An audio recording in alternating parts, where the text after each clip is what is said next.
There is absolutely no doubt Norm Coleman will appeal to the Minnesota Supreme Court if he loses his election contest, and he's not ruling out an appeal to the U.S. Supreme Court if necessary. Chief political reporter Tom Hauser is here, just back from a one-on-one interview with Coleman at his St. Paul home. Tom?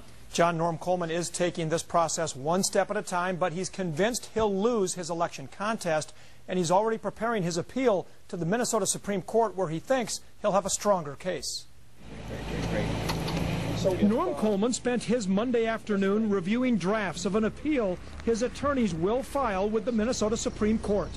A final order from the three-judge panel who heard the election contest hasn't come down yet, but Coleman's convinced he'll lose this stage. This court has not opened envelopes with absentee ballots for over 4,000, probably closer to 4,500 Minnesotans who we think should have their votes counted. Coleman says the appeal will be based on due process and equal protection issues regarding the handling of thousands of absentee ballots. If you're in Carver County and you didn't have a witness, registered witness for your ballot, it wasn't counted.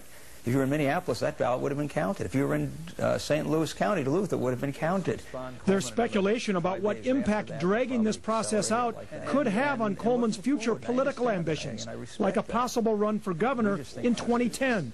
I'm really not looking ahead to 2010. I have great confidence in the Minnesota system. The day after the election, when Coleman led by more than 700 votes, he professed confidence in our election system and even said Franken should step aside. 2 weeks or 3 weeks after I said that, when we got into this, I said that was a foolish statement. I must have been very tired when I said that.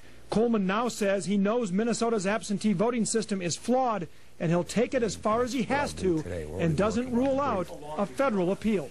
My fight ends when the ballots are counted. So he wouldn't come right out and say it directly, but it appears that if the Minnesota Supreme Court does not ask for more ballots to be counted, this could be headed to federal court. Either way, this drags on until summer, with Al Franken holding a 312 vote.